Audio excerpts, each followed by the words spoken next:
Good afternoon नाजरीन and welcome to the show. मैं हूं आपका मेज़बान ज़ैन मलिक। नाजरीन, आप जानते हैं कि इस प्रोग्राम में हम इमिग्रेशन और ह्यूमन राइट्स लॉ के बारे में बात करते हैं और आपको उन रूल्स और पॉलिसीज़ के बारे में बताते हैं जिनका किसी न किसी तरह आपकी ज़िंदगी से कोई ना कोई ताल्लुक़ होता है। नाजरीन, आप भी इस प्रोग्राम में हिस्सा ले सकते हैं। अगर आप मुझसे कुछ पूछना चाहते हैं अपने केस के बारे में या अपने किसी दोस्त या रिश्तेदार के केस के बारे में, तो आप स्क्रीन पे दिए हुए नंबर्स पे मुझसे बात कर सकते हैं। मैं आपकी टेलीफोन कॉल इस शो पे लाइव लूँगा और कोशिश करूँगा कि आपकी मदद कर सकूँ। नाज़रीन, यहाँ मैं आपको ये बात याद दिलाता चलूँ कि इस प्रोग्राम का मकसद आपको कम्प्रिहेंसिव लीगल एडवाइस देना नहीं है। नाज़रीन, इसकी बड़ी वजह यह है कि इस शो पे हमारे पास वक्त और इन्फॉर्मेशन बहुत कम होता है। इसलिए अगर आपको अपने केस के बारे में डिटेल्ड लीगल एडवाइस चाहिए तो इसके लिए आपको किसी सॉलिसिटर के पास जाना पड़ेगा, जो आपकी पूरी बात सुन के आपके सारे सर्कमस्टांसेस देखते हुए आपको कंक्लूसिव और कॉन्फिडेंशियल लीगल एडवाइस देगा। नाज़रीन, इससे पहले कि हम आपकी कॉल्स लेना शुरू करें, मैं आपको इस वीक का एक अपडेट देता चलूं। नाज़रीन, कल से जो इंटरनेशनल स्टूडेंट्स हैं उनके बारे में कुछ नए रूल्स आ रहे हैं। इनमें जो ख़ास रूल्स हैं वो मैं आपको बता देता हूं। नाज़रीन, जो पहली तब्दीली इमिग्रेशन रूल्स में आ रही है वो ये है कि सिर्फ उन्हीं इंटरनेशनल स्टूडेंट्स को काम करने की परमिशन होगी जो हायर एजुकेशन इंस्टीट्यूशंस में इस वक्त पढ़ रहे हैं या वो गवर्नमेंट फंडेड जो कॉलेजेस हैं उसमें पढ़ते हैं। जो दूसरी खास बात नाज़रीन है वो ये है कि सिर्फ वही इंटरनेशनल स्टूडेंट्स यूके में अपने डिपेंडेंट्स को ला सकेंगे जो किसी हायर एजुकेशन इंस्टीट्यूशन में पढ़ रहे हैं और उनका जो कोर्स है वो पोस्ट ग्रेजुएट लेवल का है और उसकी ड्यूरेशन 12 महीने या इससे ज़्यादा की है। नाज़रीन, जो तीसरी ख़ास तब्दीली आ रही है वो ये है कि अब जो कॉलेजेस और यूनिवर्सिटीज़ हैं उन पे ये ऑब्लिगेशन होगा कि वो नए कोर्स में एडमिशन देने से पहले हर स्टूडेंट के बारे में ये तसल्ली कर लें कि वो जो नया कोर्स में जिस नए कोर्स में वो एडमिशन ले रहा है वो एक जेन्युइन एकेडमिक प्रोग्रेस को रिप्रेजेंट करता है और उस स्टूडेंट की इंटेंशन सिर्फ यहाँ अपना स्टे बढ़ाने की नहीं है। जो चौथी खास बात है नाजरीन वो ये है कि एप्लीकेशन फॉर्म्स में अब एक डिक्लेरेशन का इजाफा किया जाएगा जिससे ये इंश्योर किया जा सकेगा कि जिन फंड्स पे कोई इंटरनेशनल स्टूडेंट रिलाई करता है वो फंड्स जेन्युइनली अवेलेबल हों मेंटेनेंस के लिए। और जो पांचवी और आखिरी खास तब्दीली आ रही है वो उन स्टूडेंट्स के बारे में है जो अकाउंटेंसी के कोर्सेज कर रहे हैं यूके में। अब अगर कोई स्टूडेंट अकाउंटेंसी का कोर्स कर रहा है जैसे ACCA, तो अब वो सिर्फ उसी कॉलेज में पढ़ सकेगा जिसको ACCA ने प्लेटिनियम या गोल्ड स्टेटस दिया होगा। नाजरीन, ये तो थे इस वीक के अपडेट। अब चलते हैं आपकी कॉल्स की तरफ और देखते हैं पहले कॉलर कौन है। Hello and good afternoon. Hello जी फरमाइए। जी मैं बात करने मलिक साहब से। आप इस वक्त आने रहे हैं, आप पूछिए क्या पूछना चाहते हैं।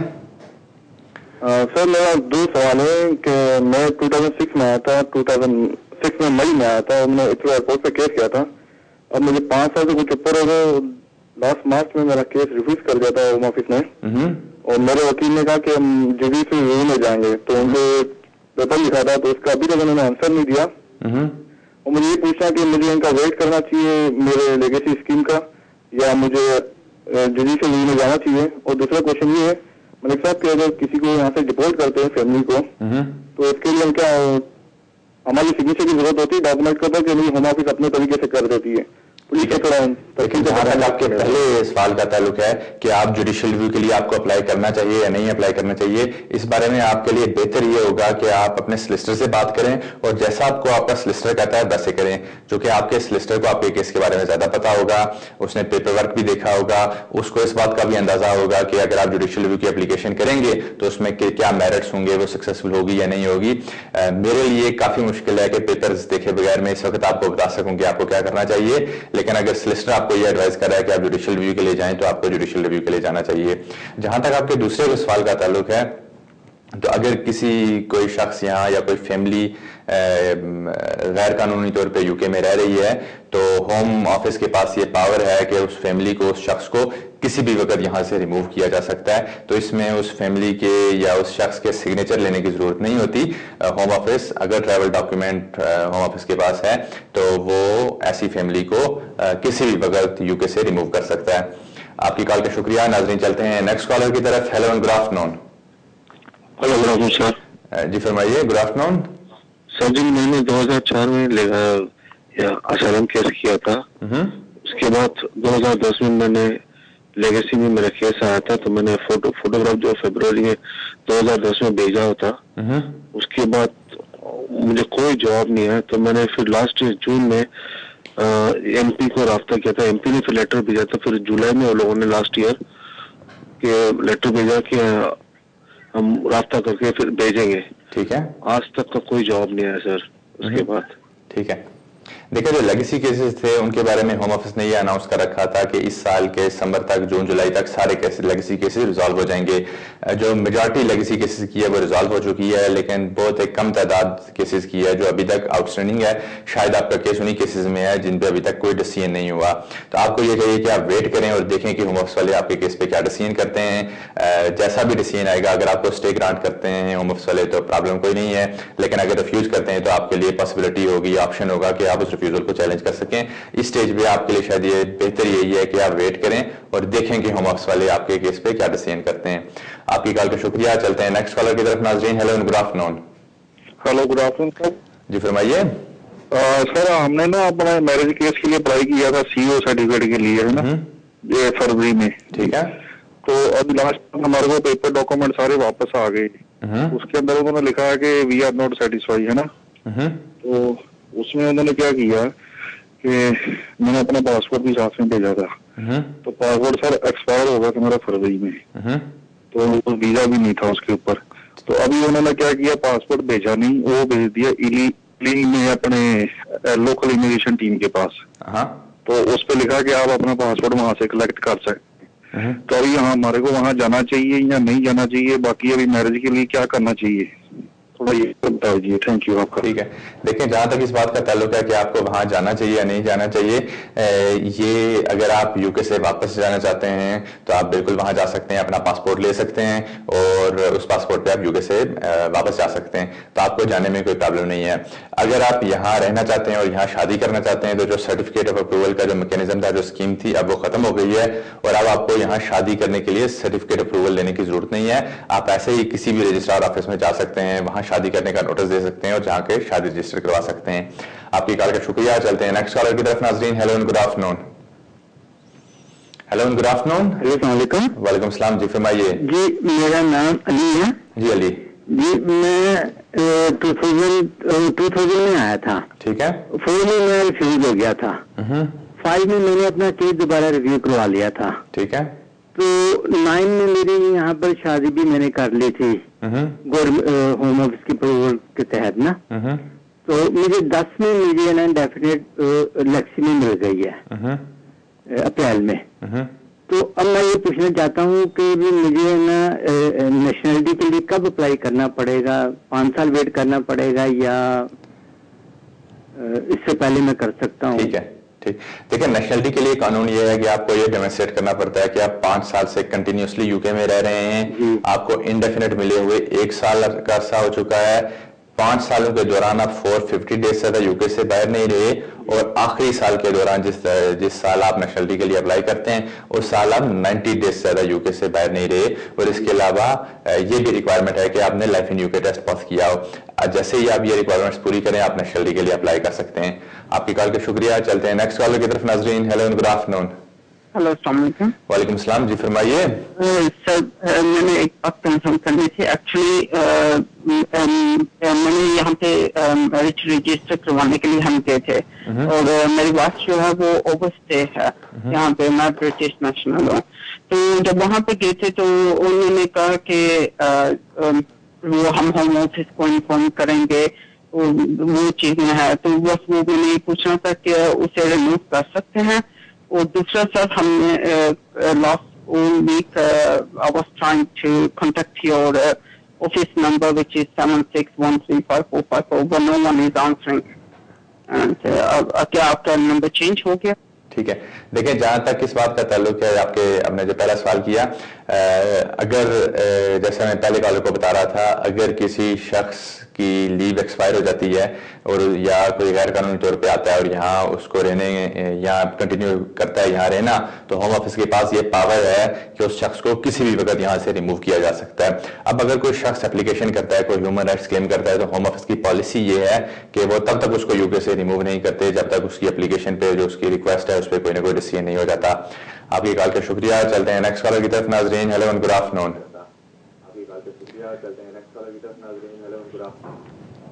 Hello and good afternoon. Hello जी फरमाइए। वालेकुम सलाम। देखिए अगर आप टीवी की वॉल्यूम कम करेंगे तो आप मुझसे बात कर सकेंगे। हेलो देखिए अगर आप टीवी की hello and good afternoon. Hello and good afternoon. जी अस्सलाम वालेकुम। वालेकुम सलाम। जी फरमाइए। जी मेरा नाम साजिद है, मैं लंकाशायर से बात कर रहा हूँ। जी साजिद। मेरी उम्र जो है इस वक्त ओरिजिनल उम्र जो है 61 साल हो गई है, ठीक है। लेकिन पासपोर्ट पर मेरी 56 है। अच्छा। तो पाकिस्तान से मैंने बर्थ सर्टिफिकेट मंगवाया है, जो हॉस्पिटल से मंगवाया उस पर 61 है। तो जब मैं यहाँ पर आया था 1970 में, उस वक्त मेरी उम्र 20 साल थी और उन्होंने उस वक्त कुछ वो कानून ये था कि बच्चे जो है अपने वालिदैन के साथ जब आते थे तो उनकी 15 साल से ऊपर उम्र के नहीं आ सकते थे। तो अब मुझे उम्र अपनी सही करानी है, तो उसके लिए मुझे क्या करना पड़ेगा? ठीक है। देखिए अगर आपने पहले गलत इंफॉर्मेशन दी थी होम ऑफिस को और आपने ये कहा था कि आपकी उम्र कम है, असल में आपकी उम्र ज्यादा थी और आपको इन ग्राउंड्स पे स्टे मिला था, इंडेफिनिट मिला है या नेशनलिटी मिली थी, तो इसका मतलब ये हुआ कि आपने डिसेप्शन से फॉल्स रिप्रेजेंटेशंस करके अपना जो स्टे था या जो नेशनलिटी थी वो एक्वायर की थी। अब होम ऑफिस के पास ये पावर है कि होम ऑफिस किसी भी वक्त आपका जो स्टे है या आपकी जो नेशनलिटी है वो रिवोक कर सकते हैं, वो वापस ले सकते हैं इन ग्राउंड्स पे कि आपने फॉल्स रिप्रेजेंटेशन करके या डिसेप्शन करके वो स्टे या नेशनलिटी ली थी। तो आपके लिए शायद बेहतर ये हो कि आप किसी सोलिसिटर से इस बारे में जाके बात करें जो आपको इन कॉन्फिडेंस एडवाइस देगा कि आपके बेस्ट इंटरेस्ट में क्या है और आपको क्या करना चाहिए। आपकी कॉल का शुक्रिया। चलते हैं नेक्स्ट कॉलर की तरफ। नाजरीन hello and good afternoon. Hello and good afternoon. Hello जी फरमाइए। हेलो, मैं पूछना था कि मुझे 10 साल हो गए इधर आए हुए। ठीक है। और मुझे 10 साल हो गए, मेरी बेटी है इधर 9 साल की, वो इधर बॉर्न हुई है ना।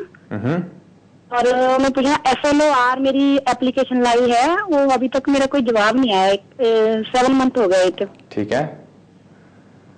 एक ऑनली एक्नॉलेजमेंट लेटर आई है, उन्होंने बोला था कि अभी बाद में बताएंगे, अभी तक कोई जवाब नहीं आया है। ठीक है। आपको ये चाहिए कि आप वेट करें और देखें कि होम ऑफिस वाले आपके केस पे क्या डिसीजन करते हैं। अगर आपने पूरी बात अच्छे तरीके से होम ऑफिस को एक्सप्लेन की है और जो सर्कमस्टांसेस मुझे आप बता रही हैं कि आप यहाँ एक बच्ची के साथ पिछले 10 साल से रह रही हैं, तो मुझे लगता नहीं है कि आपको कोई प्रॉब्लम होगा। होम ऑफिस पे ये ऑब्लिगेशन है कि वो कोई भी डिसीजन करते वक्त आपका जो बच्ची है उसके बेस्ट इंटरेस्ट को पैरामाउंट प्राइमरी कंसिडरेशन देंगे। तो आप अभी वेट करें और देखें कि होम ऑफिस वाले आपके केस पे क्या डिसीजन करते हैं। आपकी कॉल का शुक्रिया। चलते हैं नेक्स्ट कॉलर की तरफ। नाजरीन hello and good afternoon. Hello sir, good afternoon. जी फरमाइए। ऐसा मैं 2004 में आया था यहाँ पर। ठीक है। और मेरी लड़की के साथ मेरी शादी है, मेरे 3 बच्चे हैं।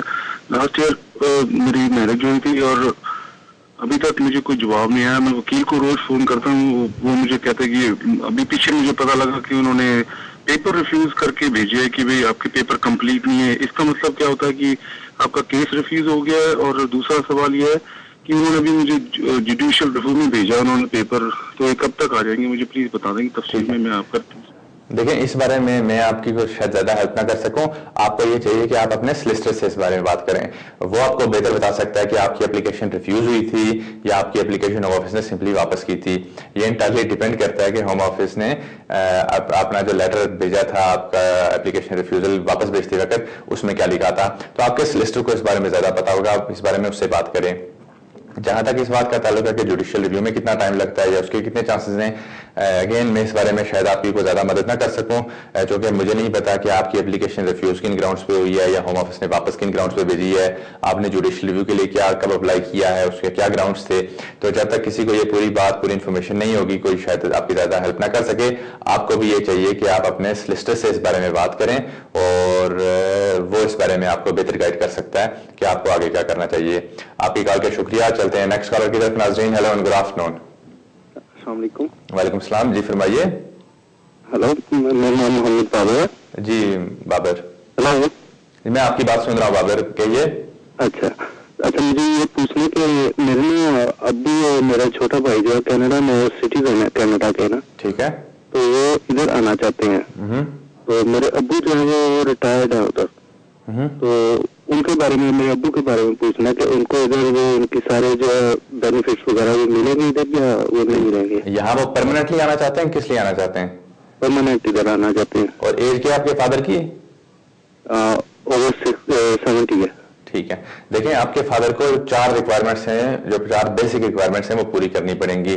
पहली बात यह है, उन्हें यह डेमोन्स्ट्रेट करना पड़ेगा कि वो आपके फादर हैं और आप यहाँ परमानेंटली सेटल्ड हैं, यानी आपके पास या तो इंडेफिनिट है या आपके पास यहाँ की नेशनलिटी है। इसके अलावा इसके लिए आपको अपना पासपोर्ट प्रोड्यूस करना पड़ेगा और आपको बर्थ सर्टिफिकेट अपना प्रोड्यूस करना पड़ेगा। दूसरी जो रिक्वायरमेंट है वो ये है कि आपके फादर को यह डेमोन्स्ट्रेट करना पड़ेगा कि वो होली या मेनली आप पे फाइनेंशियली डिपेंडेंट हैं। इसके लिए अगर आप अपने फादर को फाइनेंशियली सपोर्ट करते रहे हैं तो आपको उसका एविडेंस सबमिट करना पड़ेगा। जो तीसरी रिक्वायरमेंट है वो ये है कि आपके फादर को ये डेमोन्स्ट्रेट करना पड़ेगा कि उनके अपने मुल्क में यानी कनाडा में कोई ऐसा रिलेटिव नहीं है जिससे वो फाइनेंशियल सपोर्ट ले सकें। इसके लिए उनको अपने एप्लीकेशन फॉर्म में अपनी डिटेल्स वगैरह देनी होंगी। और जो चौथी और आखिरी रिक्वायरमेंट है वो ये है कि आपको ये डेमोन्स्ट्रेट करना पड़ेगा कि जब आपके फादर यहाँ आएंगे तो आप उनको मेंटेन और अकोमोडेट कर सकेंगे पब्लिक फंड्स लिए बगैर। इसके लिए आपको अपना जो फाइनेंस का एविडेंस है और अपने मेंटेनेंस का और अपने अकोमोडेशन और मेंटेनेंस का एविडेंस सबमिट करना पड़ेगा। अगर आपके फादर को वीजा मिलता है तो वो इस कंडीशन पे मिलेगा कि वो 5 साल तक यहाँ किसी किस्म का बेनिफिट नहीं लेंगे। इसके लिए आपको एक अंडरटेकिंग देनी पड़ेगी। आप उस अंडरटेकिंग में ये कहेंगे कि आप रिस्पॉन्सिबल होंगे कि आप अपने फादर की लुक आफ्टर करेंगे और जब वो यहाँ आएंगे तो 5 साल तक वो किसी किस्म का कोई बेनिफिट नहीं लेंगे। तो जब तक आप ये अंडरटेकिंग नहीं देंगे आपके फादर को वीजा नहीं मिलेगा। आपकी कॉल का शुक्रिया। चलते हैं नेक्स्ट कॉलर की तरफ। नाज़रीन, hello and good afternoon. Hello and good afternoon. हाँ मलिक साहब। जी फरमाइए। मलिक साहब मेरे 2 सवाल है प्लीज। हाँ पूछिए। एक तो मेरी कजन है, उसको इधर आई को हो गया 6 साल। ठीक है। ते और यानी कि ਜਿਹੜੇ ਹਸਬੈਂਡ ਆ ਤੇ ਉਹਨੂੰ ਸਟੈਂਡ ਵੀਜ਼ਾ ਕਰਾਈ ਜਾਂਦਾ ਹੈਗਾ ਆ। उसकी डेफिनेट कंपनी लगा के दे रहा। ठीक है। तो एक मेरा आपका सवाल है, मुझे मेरा लास्ट 2 मंथ हो गया, मैं ओवरस्टे हो गया हूँ इधर, मैं मैरिज करके आया था। ठीक है। तो मेरी वाइफ है वो मेरा ना तो वीजा बताती है तो ना मुझे डेफिनेट लगा के देती है। ठीक है। हाँ जी। देखें, जो आपके जिन खातून के बारे में आप बात कर रही हैं उनका एक ही जवाब है, वो ये है कि अगर कोई यहाँ स्पाउस वीजे पे शादी करके आता है और यहाँ जो उसका सेटल्ड स्पाउस है, जो ब्रिटिश सिटीजन यहाँ जो शख्स यहाँ सेटल है, वो अगर उसको सपोर्ट नहीं करता तो उसको फर्दर लीव नहीं मिल सकती। तो अगर आपकी वाइफ आपको सपोर्ट नहीं कर रही या जिन खातून के बारे में आप बात कर रहे हैं उनके हस्बैंड उनको सपोर्ट नहीं कर रहे तो आपको इंडेफिनेट या उसके बाद नेशनलिटी नहीं मिल सकती। आपकी कॉल का शुक्रिया। चलते हैं नेक्स्ट कॉलर की तरफ। नाज़रीन, hello and good afternoon. Hello, अस्सलाम वालेकुम। वालेकुम सलाम। जी फरमाइए। जी मैं राजफीक बोल रहा हूँ। तो आपसे ये पूछना था कि मैंने अप्लाई किया नेशनैलिटी के लिए जो है, और 2 महीने हो गए हैं, उनका एक्नॉलेजमेंट तो आगे फी वगैरह भी ले लिया है। ठीक है। तो वो कितना टाइम लगेगा और क्या उनको पुश कर सकते हैं या इस सिलसिले में? और दूसरा ये था कि मेरा कजन आया पाकिस्तान से, तो वो क्या कॉलेज चेंज कर सकता है स्टूडेंट जो है, और या कोर्स चेंज कर सकता है कि नहीं? ठीक है। देखिए, जहां तक आपके पहले सवाल का ताल्लुक है तो जो नेशनलिटी की एप्लीकेशन है, होम ऑफिस वाले आमतौर पर उन एप्लीकेशन पे 4 से 6 महीने के अंदर डिसीजन करते हैं। तो अगर आपकी एप्लीकेशन को अभी 2 महीने हुए सबमिट हुए तो आप अभी वेट करें और देखें कि आपकी एप्लीकेशन पे क्या डिसीजन आता है। जहां तक आपके दूसरे सवाल का ताल्लुक है, तो अगर कोई स्टूडेंट यूके में आता है और वो अपना कोर्स या कॉलेज चेंज करना चाहता है तो उसके लिए लाजमी है कि वो होम ऑफिस में एक नई एप्लीकेशन करे। वो होम ऑफिस में नई एप्लीकेशन किए बगैर अब अपना कोर्स या कॉलेज चेंज नहीं कर सकता। अगर वो ऐसा करता है तो इमिग्रेशन जो कंडीशन है वो ब्रीच करेगा। आपकी कॉल का शुक्रिया। चलते हैं नेक्स्ट कॉलर की तरफ। नाज़रीन, hello and good afternoon. Good afternoon sir जी। वालेकुम सलाम। जी फरमाइए। सर मेरे पास 5 इयर्स की लीव है एज ए रिफ्यूजी स्टेटस। ठीक है। और मैं डिसेबल हो गया हूँ, काम फैक्ट्री में काम करता था तो वहाँ एक्सीडेंट हुआ तो बेनिफिट पे चला गया हूँ। ठीक है। तो मैंने यहाँ अपनी फैंसी को बुलाकर उससे शादी किया यहाँ के सिस्टम में। उसके पास भी वही लिमिटेड लीव है जो कि अप्रैल 2012 में खत्म हो जाएगी। तो क्या ये मेरे को आगे इंडेफिनिट मिल जाएगा अगर मैं बेनिफिट पे स्टिल रहता हूँ? क्योंकि मेरी फिजिकल कंडीशन जो है वो अच्छी नहीं है। ठीक। और कोई बेनिफिट तो अफेक्ट नहीं होंगे जब मेरी ये लीव खत्म हो जाएगी? प्लीज काइंडली मुझे। ठीक, नहीं बिल्कुल आपको इंडेफिनिट मिल जाएगा, आपको कोई प्रॉब्लम नहीं होगी।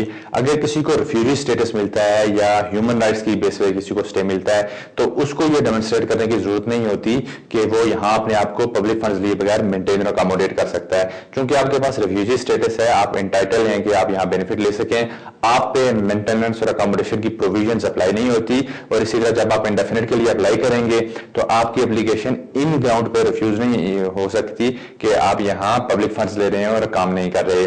आपकी कॉल का शुक्रिया। चलते हैं नेक्स्ट कॉलर की तरफ। नाजरीन hello and good afternoon. Hello अस्सलाम वालेकुम। वालेकुम सलाम, जी फरमाइए। भाई मैंने पता करना था कि ये जो स्टूडेंट विजिटर वीजा होता है इसकी क्या रिक्वायरमेंट्स होती हैं और क्या इसके लिए क्वालिफिकेशन लाजमी होती है और कितनी क्वालिफिकेशन होती है? स्टूडेंट अगर कोई स्टूडेंट विजिटर यहाँ पे आना चाहे तो विजिटर वीजा पे। और प्लीज मुझे भाई सही तरह जरा तफसील से बताइएगा, ठीक है? और क्या ये रेटिंग ए और बी वाले जो क्वालिटीज होते हैं ये स्टूडेंट विजिटर वीजा के लिए वो स्पॉन्सर कर सकते हैं? ठीक है, देखिए स्टूडेंट विजिटर जो होते हैं वो स्टूडेंट वीजा उसी शख्स को मिलता है जो यूके में एक इंतहाई शॉर्ट ड्यूरेशन का कोर्स करने के लिए आ रहा हो और मस्ट है कि उस कोर्स की ड्यूरेशन 6 महीने से कम की हो। अब अगर कोई यहाँ एज अ स्टूडेंट विजिटर आता है तो उसको यहाँ काम करने की परमिशन नहीं होती, उसके लिए लाजमी होता है कि वो 6 महीने के अंदर अंदर अपना कोर्स कंप्लीट करे और यूके से वापस चला जाए और वो किसी दूसरी कैटेगरी में स्विच भी नहीं कर सकता। उसके ये भी उस पर एडिशनल एक ऑब्लिगेशन होता है, डेमोन्स्ट्रेट से ये करना पड़ता है कि वो इन 6 महीने के दौरान अपने आप को यूके में मेंटेन और अकोमोडेट कर सकेगा और अपने कोर्स वगैरह की फी पे कर सकेगा। इसके अलावा अगर कोई शख्स जिसके पास यहाँ स्टूडेंट वीजा है और वो किसी वजह से अपना कोर्स पूरा नहीं कर सकता या किसी वजह से वो कोई एक आध एग्जाम में फेल हो जाता है और वो अपने मुल्क वापस चला जाता है तो वो रीसीट देने के लिए student visa as a student visitor वो वापस आ सकता है। आपकी कॉल का शुक्रिया। चलते हैं नेक्स्ट कॉलर की तरफ। नाजरीन हेलो एंड गुड आफ्टरनून। वालेकुम सलाम, जी फरमाइए। जी मैंने ये पूछना था कि मैंने अपना मेडिकल केस किया था। मुझे यहाँ आते जाते हैं कंट्री में वैसे 10 साल हो गए लेकिन अब रहते हुए मुझे 5 साल हो गए। तो मैंने अपना मेडिकल केस किया था तो वो फिर रिफ्यूज हो गया, फिर रिकंसिडरेशन के लिए अब भेजे तो अभी तक 2 मंथ हो गए, अभी जवाब भी नहीं आया। तो इसके क्या चांसेस है? और दूसरा मेरा सवाल ये है कि मेरे मामू के पास ना 5 साल का वीजा और वो यहाँ आके ना असाइलम करना चाहती है तो उसका क्या तरीका होगा? ठीक है, देखिए जहां तक आपके पहले सवाल का ताल्लुक है तो किसी को मेडिकल ग्राउंड्स पे तभी यहाँ स्टे मिलता है जब किसी के सर्कमस्टांसेस को इंतहाई कंपैशनेट और कंपेलिंग किस्म के हों। इसमें जो टेस्ट है, जो थ्रेशोल्ड है वो काफी हाई है। अगर आपको कोई माइनर प्रॉब्लम है या आप यहाँ जो NHS है उस पर बर्डन है और तो इन सर्कमस्टांसेस में आपके लिए थोड़ा सा मुश्किल होगा कि आपको यहाँ स्टे मिल सके। लेकिन आपके चूंकि मुझे प्रिसाइजली डिटेल नहीं पता आपके केस के बारे में, शायद आपकी ज्यादा मदद ना कर सकूँ, आपको किसी सोलिसिटर के पास जाना पड़ेगा। जहां तक आपके दूसरे क्वेश्चन का ताल्लुक है तो अगर आपके मामू यहाँ असाइलम क्लेम करना चाहते हैं तो वो यहाँ उनको होम ऑफिस में इन पर्सन जाना पड़ेगा, वहां जाके उन्हें वो बताना पड़ेगा कि वो असाइलम क्यों क्लेम करना चाहते हैं। उनका इंटरव्यू होगा और इंटरव्यू के बाद कोई होम ऑफिस का ऑफिशियल डिसाइड करेगा कि उन्हें असाइलम मिलना चाहिए या नहीं मिलना चाहिए। आपकी कॉल का शुक्रिया। नाज़रीन यहाँ वक्त हुआ एक ब्रेक का, हमारे साथ ही रहिएगा। ब्रेक के बाद आपकी कुछ और कॉल्स लेंगे।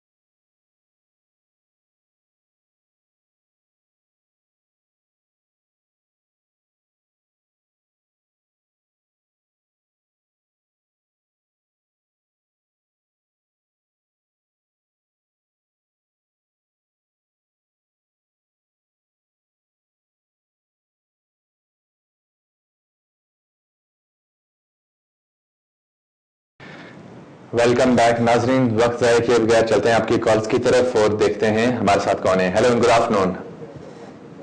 Hello and good afternoon. Hello good afternoon जी फरमाइए। हेलो हेलो जी फरमाइए। सर मेरे एक चीज पूछी, दो क्वेश्चन है छोटे से। मेरी वाइफ यहाँ वर्क परमिट पे आई थी, ठीक है, और 5 साल के बाद उनको फरवरी में इंडेफिनिट मिला था।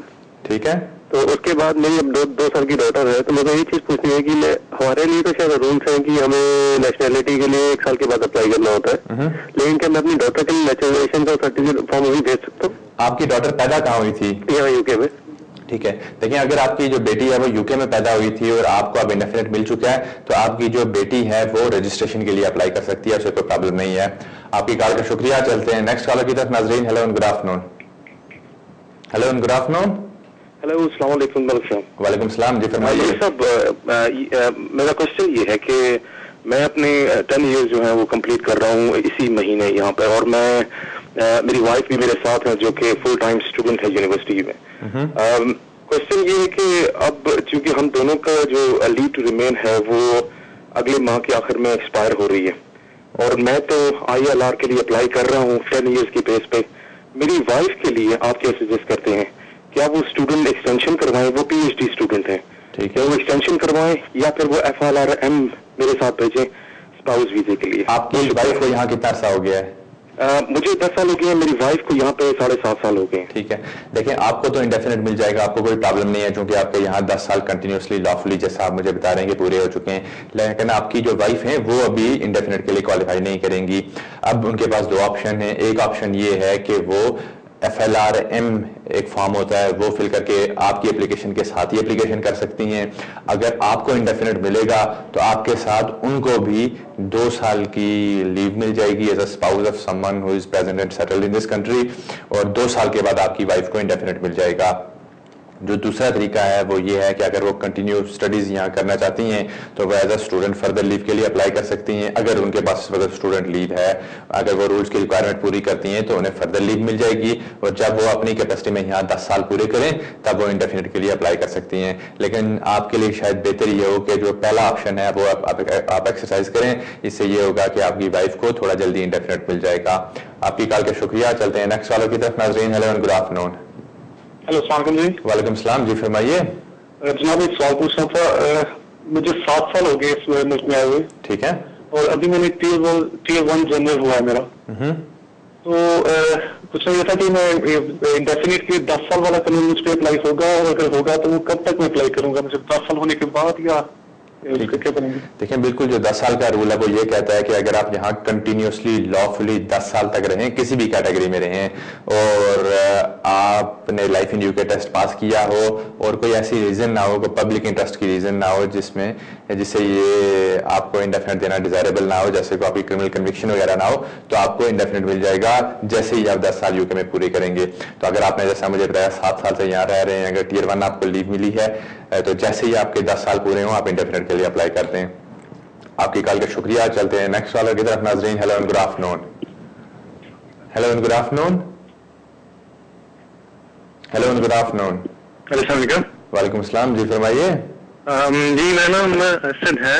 सर, मेरे साथ एक क्वेश्चन पूछना था कि मैंने टायर 1 जनरल के लिए अप्लाई किया था रिसेंटली। ठीक है, तो प्रॉब्लम ये हुई कि उन लोगों ने मेरा केस रिफ्यूज कर दिया, और ऑब्जेक्शन जो उन्होंने लगाया वो ये लगाया कि आपने जो पे स्लिप्स एम्प्लॉय लेटर वगैरह प्रोवाइड किया है ये फेक है, और हम लोग इसका डिसेप्शन ट्रीट करेंगे और हम आपकी एप्लीकेशन जो है ना रिफ्यूज करते हैं। ठीक है, अब मेरे पास जो ऑलरेडी PSW है वो दिसंबर तक है, तो उन लोगों ने इसलिए मुझको राइट ऑफ अपील भी नहीं दिया। उन्होंने कहा कि ये आपके उस वीजे को इफेक्ट नहीं करेगा, लेकिन जो ही वो आपका वो वीजा पूरा होता है you have to leave the country. ठीक है, अब एम्प्लॉयर का लेटर भी मैंने उनको प्रोवाइड किया, हर एक चीज प्रोवाइड मैंने उनको की है कि आप लोग किस बेस के ऊपर इसको कह रहे हो कि ये फॉल्स डॉक्यूमेंट्स हैं।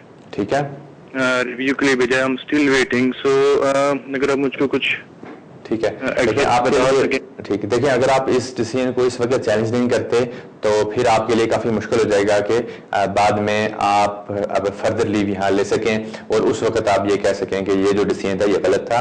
तो आपको ये चाहिए कि आप इस डिसीजन के अगेंस्ट हाई कोर्ट में चले जाएं और जुडिशियल रिव्यू के लिए अप्लाई करें, क्योंकि आपके पास अपील का राइट नहीं है। आपके पास जो सिर्फ जो रेमेडी अवेलेबल है वो जुडिशियल रिव्यू की है, और आप जुडिशियल रिव्यू में ये जाके कह सकते हैं कि जो होम ऑफिस का जो डिसीजन है वो अनलॉफुल है, वो इरेशनल है, और वो इमिग्रेशन रूल्स को कॉन्ट्रडिक्ट करता है, तो आप जुडिशियल रिव्यू के लिए ऑब्वियसली अप्लाई कर सकते हैं, लेकिन इसके लिए आपको किसी सॉलिसिटर के पास जाना पड़ेगा जो आपको आपके पेपर देखने के बाद आपको मेरिट्स और प्रोसीजर के बारे में एडवाइस करेगा।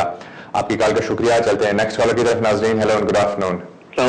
वालेकुम सलाम जी, फरमाइए। मैंने आपसे 2 क्वेश्चन पूछने थे। जी पूछिए। एक तो ये पूछना था कि मुझे पता चला था कि प्रोबेशनरी सिटीजनशिप जो है वो इंट्रोड्यूस हो रही है, तो उसका मैंने पूछना था कि वो वाकई अप्लाई हो रही है जुलाई 2011 में या नहीं। ठीक है। और दूसरा, अगर हो रही है तो उस पे हम अपने होम कंट्री जा सकते हैं या नहीं जा सकते? ठीक है, देखिए जो पिछली गवर्नमेंट थी, लेबर गवर्नमेंट थी, उसने प्रोबेशनरी सिटीजनशिप का कॉन्सेप्ट इंट्रोड्यूस किया था, लेकिन इस गवर्नमेंट ने आते साथ ही वो जो कॉन्सेप्ट था, जो प्रपोजल थी, उसको ड्रॉप कर दिया है। और इस गवर्नमेंट ने जो ये कंफर्म किया था कि जो नेशनलिटी के बारे में रूल्स हैं उनमें कोई तब्दीलियां नहीं लाई जाएंगी, तो आपको फिक्र करने की कोई जरूरत नहीं। जो नेशनलिटी के बारे में कोई रूल्स में, लॉ में कोई तब्दीली नहीं आ रही, और जो प्रोबेशनरी सिटीजनशिप का कॉन्सेप्ट था वो इन्फोर्स नहीं हो रहा। आपकी कॉल पे शुक्रिया। चलते हैं नेक्स्ट कॉलर की तरफ। Hello good afternoon. Good afternoon sir.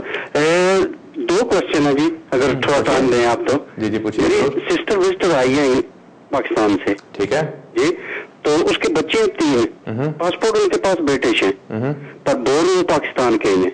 ठीक है। अभी जो एक बच्ची बड़ी है वो 20 ईयर्स ओल्ड है, 2 जो अंडर एज है। ठीक है। तो इस बेस पे है कि हमारा दिल ये है कि उनकी वालदा को जो है दिल सेट करें। ठीक है। तो ये पॉसिबल है, इस तरह हो सकता है? तो जो बच्चियां हैं उनके पास ब्रिटिश नेशनलिटी, आप मुझे ये बता रहे हैं?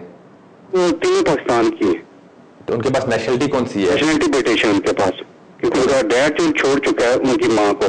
तो लोग कहते हैं, बहुत सारे लोग भी कहते हैं कि जी ह्यूमन राइट्स की बेस पे इनकी वालदा की भी सेटिंग हो सकती है। तो बड़ा मसला ये कि अभी वो मेरे पास रही है, लास्ट वीक आई है, तो अभी उनका हाउसिंग बेनिफिट वगैरह, हाउसिंग कैसे करें, गार्डियन किसको बनाए? ठीक है। देखिए, इसमें यह है कि अगर जो जिन बच्चों की आप बात कर रहे हैं, अगर वो ब्रिटिश सिटीजन हैं और वो यूके में आ जाते हैं और वो यहाँ रहना शुरू कर देते हैं, तो इन ग्राउंड्स पे उनकी जो मदर हैं, मदर को भी यहाँ स्टे मिल जाएगा, उन्हें कोई प्रॉब्लम नहीं होगी। तो लेकिन इस वक्त जो मदर हैं वो किसी किस्म के बेनिफिट वगैरह के लिए अप्लाई नहीं कर सकती। हाँ, अगर वो अप्लाई करती हैं इन ग्राउंड्स पे कि उनके जो बच्चे हैं वो ब्रिटिश सिटीजन हैं और वो यहाँ यूके में रह रहे हैं और उनको इन ग्राउंड्स पे स्टे मिल जाता है, तो उसके बाद वो हर किस्म का बेनिफिट ले सकती हैं। इस वक्त वो किसी किस्म का कोई बेनिफिट नहीं ले सकती। हाँ, अगर जो बच्चे हैं वो यूके में आते हैं तो उनके लिए शायद ये पॉसिबल हो कि वो यहाँ बेनिफिट वगैरह ले सकें। आपकी कॉल का शुक्रिया। चलते हैं नेक्स्ट कॉलर की तरफ। नाजरीन, hello and good afternoon. Hello good afternoon जी। जी फरमाइए। मेरा एक कजन है सर, तो 2004 जून में, यानी 7 साल हो गए उसे यहाँ है वो, तो तब वो आया था वर्क परमिट पे। ठीक है। तो 5 साल का मिला था, तो 1 साल के बाद उसका डिस्प्यूट हो गया ओनर से और वो केस वगैरह हुआ, तो वीजा उसका कैंसिल हो गया था। फिर 2-3 दफा उसको 6-6 महीने की एक्सटेंशन मिली उसी केस के बेस पे। ठीक है। उसके बाद फिर उसका पासपोर्ट जो है वो इमिग्रेशन में उन्होंने होल्ड कर लिया, यानी आप समझे विद इन 3 इयर्स। तो अभी वो इलीगल है। तो उसका क्या स्टेटस है, कितने साल उसको लगेंगे दोबारा अप्लाई करने के लिए कि वो लीगल हो जाए या उसको इंडेफिनिट वगैरह मिल जाए? 7 साल हो चुके हैं अभी यहाँ। ठीक है। देखिए, इसमें कानून एक ये है, जो एक ये रूल है जो ये कहता है कि अगर कोई शख्स यहाँ 14 साल तक रहता है, बेशक वो अनलॉफुली रहे, तो वो इंडेफिनिट के लिए क्वालिफाई कर सकता है। सिर्फ इसमें शर्त ये है कि इन 14 सालों के दौरान उसके अगेंस्ट कभी कोई रिमूवल डिसीजन या डिपोटेशन ऑर्डर इशू ना हुआ हो। तो अगर यहाँ आपके जिन शख्स के बारे में आप बात कर रहे हैं, यहाँ ये 14 साल तक रहते हैं अनलॉफुली, तो वो इंडेफिनिट के लिए अप्लाई कर सकेंगे। लेकिन ये मैं आपको यहाँ बता दूं कि यहाँ चूंकि वो लीव के बगैर रह रहे हैं, यहाँ लीव के बगैर रहना क्रिमिनल ऑफेंस है। होम ऑफिस के पास ये पावर है कि किसी भी वक्त उनको अरेस्ट कर सकते हैं, डिटेन कर सकते हैं और यहाँ से रिमूव कर सकते हैं। इसके अलावा वो उनको प्रोसिक्यूट भी कर सकते हैं इन ग्राउंड्स पे कि यहाँ लॉफुली रह रहे हैं। इसके अलावा वो इस स्टेज पे आप डिस्कशन लीव के लिए अप्लाई कर सकते हैं अगर कोई कंपेलिंग एक्सेप्शनल किस्म के रीजंस हैं, अगर कोई वो ये समझते हैं कि यहाँ से उनको रिमूव करना उनके ह्यूमन राइट्स ब्रीच करेगा, यहाँ कोई स्ट्रॉन्ग किस्म के उनके कनेक्शंस हैं, यहाँ कोई रिलेटिव्स फ्रेंड्स उनके रह रहे हैं, तो वो ह्यूमन राइट्स की बेस पे भी अप्लाई कर सकते हैं। लेकिन इसमें मेरिट्स कितने होंगे, इसके लिए शायद आपको किसी सॉलिसिटर के पास जाना पड़ेगा, अपनी पूरी बात बतानी पड़ेगी और सॉलिसिटर आपको आपकी पूरी बात सुनने के बाद आपको एडवाइस करेगा कि आपके बेस्ट इंटरेस्ट में क्या है, आप अप्लाई करें अभी या ना अप्लाई करें। आपकी कॉल का शुक्रिया। चलते हैं नेक्स्ट कॉलर की तरफ। नाजरीन, हेलो एंड गुड आफ्टरनून। वालेकुम सलाम, जी फरमाइए। जी क्या हाल है भजन, ठीक है? बहुत शुक्रिया, जी फरमाइए। जी भाई मेरे 2-3 क्वेश्चन है। मैं आया था 2002 में एज ए स्टूडेंट, ठीक है। और उसके बाद 2004 में मेरे बच्चे आ गए यहाँ पर एज ए स्टूडेंट, मेरे डिपेंडेंट आ गए। तो हम स्टिल मेरा लीगल प्रोसेस चलता रहा, और जब अभी मैंने 2011 में मैंने HSMP के लिए अप्लाई किया, तो वहाँ पर मेरी थोड़ी प्रॉब्लम बन गई। मुझे 9 साल हो गए हैं, बच्चों को 7 साल, 8वां साल चल रहा है। तो अभी मैं जो है ना, मेरी अपील तो चल रही है, लेकिन कुछ मुझे जो है ना एडवाइजर, मैंने मुख्तलिफ जगह पर स्लो गया हूँ, बाला मुख्तलिफ लंदन में गया हूँ, तो कुछ कह रहे हैं कि मुझे आप इंडेफिनिट स्टे के लिए अप्लाई कर सकते हैं आप, क्योंकि आपके बच्चों को यहाँ 8वां साल है और आपको 9 साल पूरे हो गए। इस वक्त अपील आपकी किस स्टेज पे है? मैंने HSMP पे अप्लाई किया था। आपकी अपील अभी कोर्ट में या कहाँ है? एलिगेशन लग गया था, वो अपील। ठीक है, देखिए अगर इस वक्त आपकी कोई अपील ट्राइब्यूनल में चल रही है तो आप अपील में ये बात जाके कह सकते हैं कि आपके बच्चे यहाँ रह रहे हैं पिछले 7 साल से, और उनकी यहाँ फैमिली लाइफ एस्टेब्लिश हो चुकी है, प्राइवेट लाइफ एस्टेब्लिश हो चुकी है, और आपको ह्यूमन राइट्स की बेस पे आपकी अपील अलाउ होनी चाहिए। इस बारे में ट्राइब्यूनल ने काफी क्लियर गाइडेंस दी हुई है कि अगर कोई फैमिली यहाँ 7 साल से रह रही हो तो उसकी ह्यूमन राइट्स पे अपील अलाउ होनी चाहिए और उसको डिस्क्रिशनली मिल जानी चाहिए। तो अगर आपकी अपील की हियरिंग आने वाली है तो आप अपना केस अगर हियरिंग पे अच्छे तरीके से परस्यू करते हैं तो इस बात के चांसेस होंगे कि आपकी ह्यूमन राइट्स की बेस पे आपकी अपील अलाउ हो जाएगी। जहां तक इस बात का ताल्लुक है कि आप नई एप्लीकेशन कर सकते हैं होम ऑफिस में या नहीं कर सकते, अगर आपकी हियरिंग हो चुकी है आपकी अपील की, या अपील आपकी डिसमिस हो चुकी है, तो फिर आप होम ऑफिस में नई एप्लीकेशन कर सकते हैं, अपनी सारी बात एक्सप्लेन करें और फिर देखें कि होम ऑफिस वाले आपके केस पे क्या डिसीजन करते हैं। यहाँ मैं ये बात आपको बता दूं कि इस वक्त कोर्ट ऑफ अपील में एक केस पेंडिंग है जिसकी हियरिंग हुई थी पिछले महीने और अभी तक जजमेंट नहीं आई, जिसमें कोर्ट के सामने ये इशू था कि जो 7 साल की होम ऑफिस की पॉलिसी थी वो लॉफुली विड्रॉ हुई थी या नहीं हुई थी। उस केस के बारे में जैसे ही कोई अपडेट आएगा हम इस प्रोग्राम पे आपसे जरूर शेयर करेंगे। आपकी कॉल का शुक्रिया। चलते हैं नेक्स्ट कॉलर की तरफ। नाज़रीन हेलो, गुड आफ्टरनून। हेलो, अस्सलाम वालेकुम। वालेकुम सलाम, जी फरमाइए। जी असल में मैंने ना अपनी वाइफ को यहाँ पे बुलाया था, मेरे 2 ब्रिटिश बॉर्न बेबी थे, तो उसके बाद मैंने ना वापस चला गया सर सेटल होने के लिए, तो मैंने अपनी वाइफ का इंडेफिनेट नहीं था लिया, ठीक है, लेकिन अब फिर आके मैं क्योंकि सेटल नहीं हुआ, मैं वापस आ गया हूँ, वाइफ का अप्लाई किया है, तो उन्होंने अपील पे भेज दिया कि हम मैरिज से ना सेटिस्फाई नहीं है, ठीक है, तो मैंने बाकी सारे पेपर भेज दिए, अपील दोबारा कर दी है, लेकिन ये है कि मेरी वाइफ क्योंकि प्रेग्नेंट है, अगर मेरा ये बेबी पाकिस्तान में बॉर्न होता है तो क्या वो ब्रिटिश पासपोर्ट में से मिलेगा या फिर मुझे वाइफ के साथ दोबारा अप्लाई करना पड़ेगा? और दूसरा, अपील का जवाब कितनी देर में आता है? ठीक है, देखिए आमतौर पे जो आउट ऑफ कंट्री अपील्स होती हैं उन पे 6 से 8 महीने के अंदर अंदर ट्राइब्यूनल डिसीजन कर देता है। जहां तक आपके पहले का सवाल का ताल्लुक है तो आपका जो बेटा है अगर वो पाकिस्तान में पैदा होता है तो वो ब्रिटिश सिटीजनशिप के लिए अप्लाई कर सकता है, उससे कोई प्रॉब्लम नहीं होगी। आप इसके लिए आपको वहां जो हाई कमीशन है उसमें उसकी बच्चे की बर्थ रजिस्टर करवानी पड़ेगी, तो उसको कोई प्रॉब्लम नहीं होगी। आपकी कॉल का शुक्रिया। चलते हैं नेक्स्ट कॉलर की तरफ। नाज़रीन hello, good afternoon. Hello, good afternoon. Hello, अस्सलाम सर। वालेकुम सलाम, जी फरमाइए। जी कैसे हैं आप? ठीक है सर, बहुत शुक्रिया, जी फरमाइए। मेरे 2 क्वेश्चन है जी। हाँ, एक हमारा रिलेटिव है जी, तो उस बच्चे ने यहाँ शादी भी की थी और 10 ईयर्स तकरीबन उसके होते ही वो साल पहले किया था उसने जी, तो फिर बाद में वो रिफ्यूज हो गया था, फिर बाद में उसे 2-4 साल नहीं पूछा, तो अब 7 महीने से उसने अपना केस तकरीबन लेगेसी दोबारा भेजा है जी, और शादी यहाँ उसने ब्रिटिश औरत से की थी जी, पर वो लड़की उसके साथ रही नहीं, पर कोड उनका मतलब डिवोर्स नहीं हुआ है, इस्लामी डिवोर्स हुआ है जी, और वो अब उससे अलग सेपरेट रहती है जी। तो क्या चाहती हैं मुझसे? तो माफी से कोई भी फैसला नहीं देगा। ठीक है, देखिए अगर उन्होंने कोई एप्लीकेशन कर रखी है तो वेट करें और देखें कि उनकी एप्लीकेशन पे क्या डिसीजन आता है। अगर उन्होंने कोई एप्लीकेशन नहीं की तो ज़ाहिर है उन्हें किसी सॉलिसिटर के पास जाना पड़ेगा, अपनी पूरी बात उसको बताएं, सॉलिसिटर बताएगा कि उनके बेस्ट इंटरेस्ट में क्या है, वो अभी को एप्लीकेशन कर सकते हैं या नहीं कर सकते। आपकी कॉल का शुक्रिया। नाज़रीन चलते हैं नेक्स्ट कॉलर की तरफ। Hello, good afternoon. हेलो, जी फरमाइए। अस्सलाम वालेकुम। वालेकुम सलाम।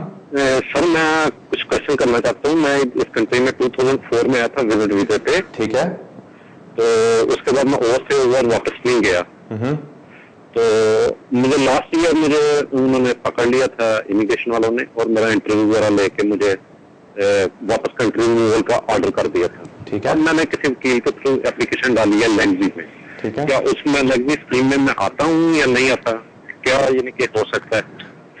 ठीक है, देखिए जो लेगेसी थी वो उन लोगों के लिए थी जिन्होंने 2006 से पहले असाइलम क्लेम किया था और उनके किसी न किसी तरह यहाँ अनरिजॉल्व थे। तो अगर आपने लेगेसी में अप्लाई किया तो शायद आपने ठीक किया है। आप अभी देखें कि आपके केस पे क्या डिसीजन आता है। आपकी कॉल का शुक्रिया। चलते हैं नेक्स्ट कॉलर की तरफ। नाजरीन, हेलो एंड गुड आफ्टरनून।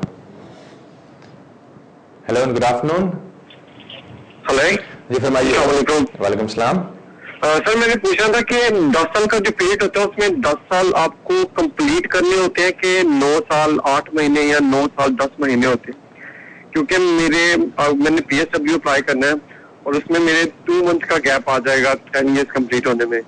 तो मुझे ये पूछना था कि उसका क्या तरीकेकार होगा। ठीक है, देखिए 10 साल का जो रूल है वो ये कहता है कि आप तब इंडेफिनिट के लिए एंटाइटल होंगे जब आप यहाँ 10 साल पूरे करें। तो अगर आप 10 साल से पहले एप्लीकेशन करेंगे तो इस बात के चांसेस होंगे कि एप्लीकेशन रिफ्यूज हो जाएगी। आप एक बात कर सकते हैं कि जब आपका ये, अगर आप मुझे बता रहे हैं कि 2 महीने का गैप है, तो आप अपना वीजा खत्म होने से पहले अगर आप PSW के लिए क्वालिफाई करते हैं तो PSW की एप्लीकेशन कर दें। और तो ऐसी एप्लीकेशन आमतौर पर होम ऑफिस 12 हफ्ते के अंदर डिसीजन करता है।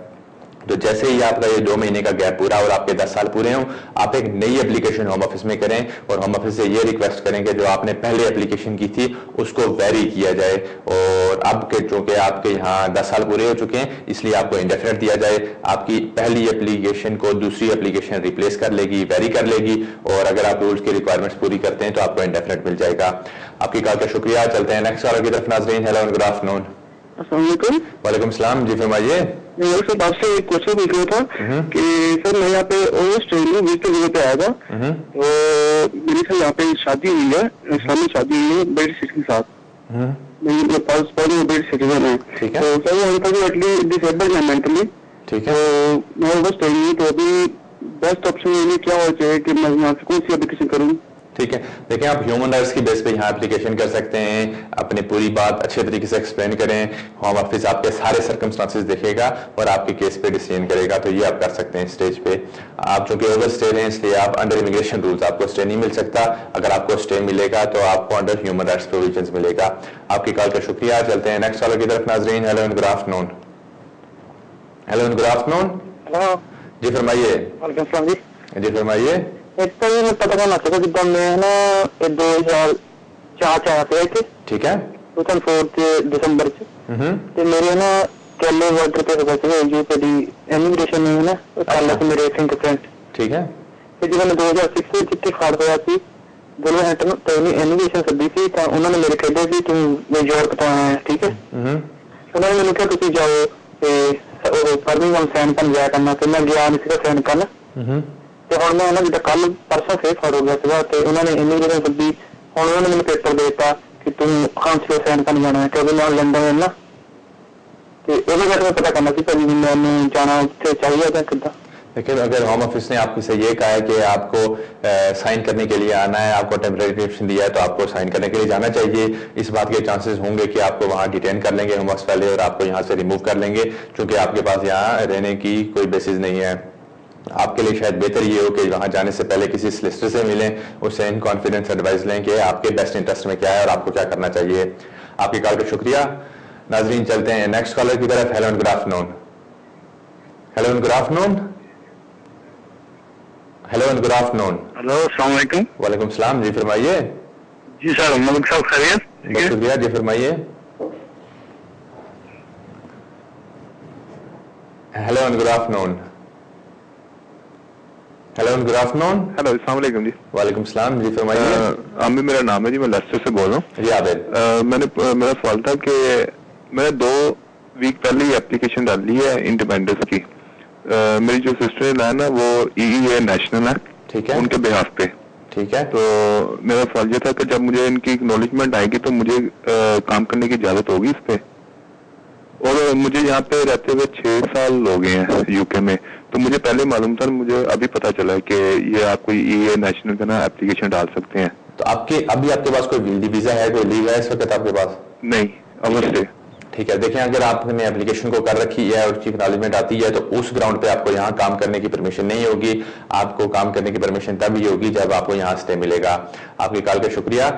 नाजरीन, चलते हैं नेक्स्ट कॉलर की तरफ। Hello and good afternoon.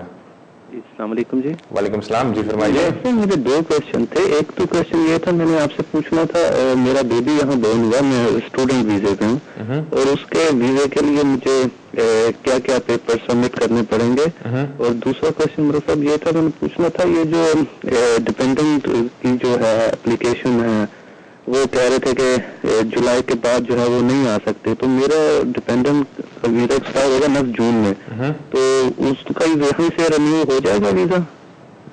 ठीक है, देखिए ये जो नया रूल है ये आप पे अप्लाई नहीं होगा। तो अगर आपके डिपेंडेंट्स यहाँ ऑलरेडी यूके में मौजूद हैं तो ऑब्वियसली वो तो रह रहे हैं, उन्हें एक्सटेंशन मिल जाएगी, उन्हें कोई प्रॉब्लम नहीं होगी।